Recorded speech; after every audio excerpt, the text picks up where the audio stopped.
Assalamualaikum warahmatullahi wabarakatuh. Di sini saya Habibullah dengan NIM 050202200043 akan menyampaikan materi terkait KPI dan KSEI pada mata kuliah Hukum Pasar Modal untuk memenuhi tugas mata kuliah.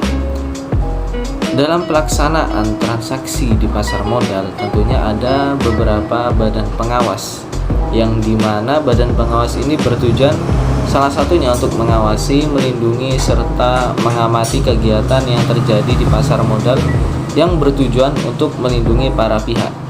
Badan pengawas ini lebih dikenal sebagai SRO atau Self Regulatory Organization. SRO ini merupakan istilah yang digunakan untuk menyebut 3 lembaga sekaligus, yaitu ada Bursa Efek, Lembaga Clearing dan Penjamin atau LKP atau lebih dikenal lagi sebagai KPI. Kemudian ada Lembaga Penyimpanan dan Penyelesaian atau LPP yang lebih dikenal lagi sebagai KSEI.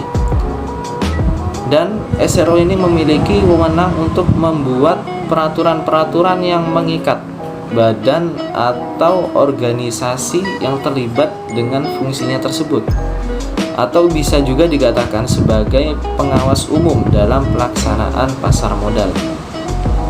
Sebagai contohnya, peraturan-peraturan yang dibuat di Bursa Efek diantaranya peraturan yang berkaitan dengan pencatatan efek, peraturan keanggotaan bursa, dan peraturan perdagangan efek.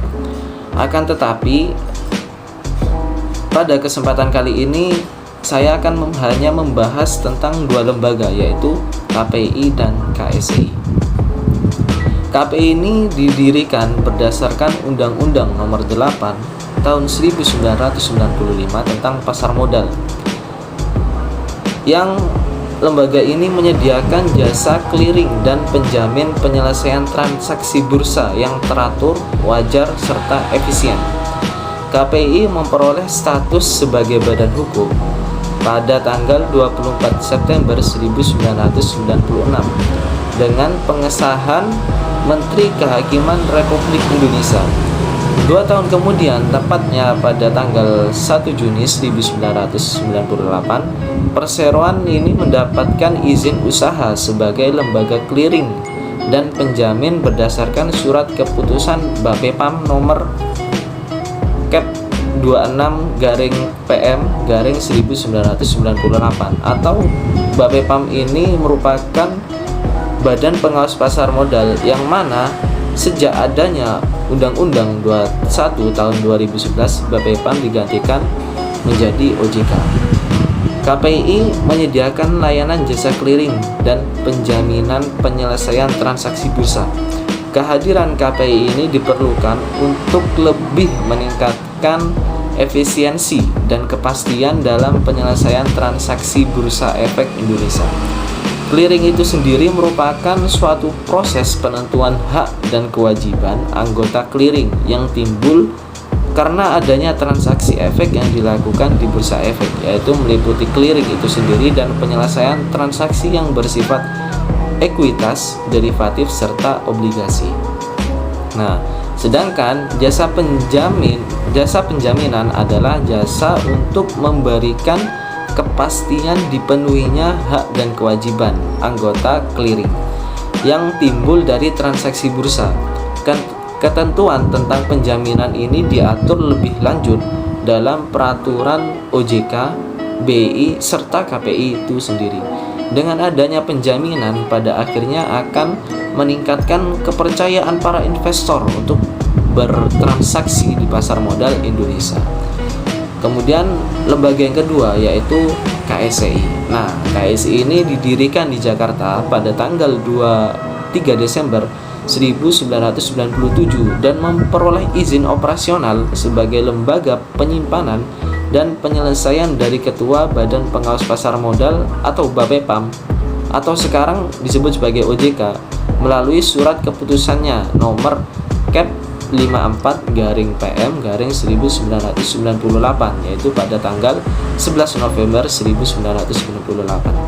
Sesuai dengan ketentuan Undang-Undang Nomor 8 Tahun 1995 tentang pasar modal, KSEI ini berfungsi untuk menyediakan jasa kustodian sentral dan penyelesaian transaksi efek yang teratur, wajar, dan efisien.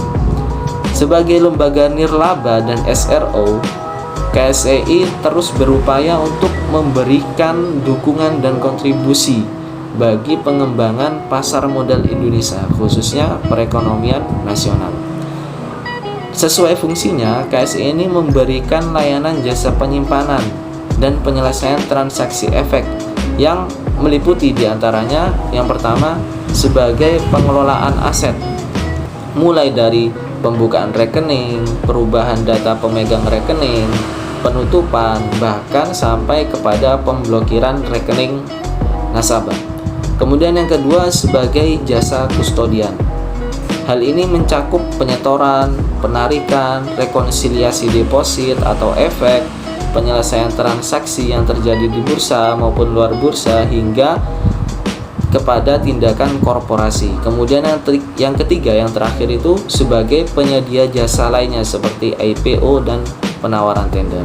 Nah, itu mungkin yang bisa saya sampaikan terkait KPI dan KSEI secara singkat atau secara dasarnya. Kurang lebihnya mohon maaf. Wassalamualaikum warahmatullahi wabarakatuh.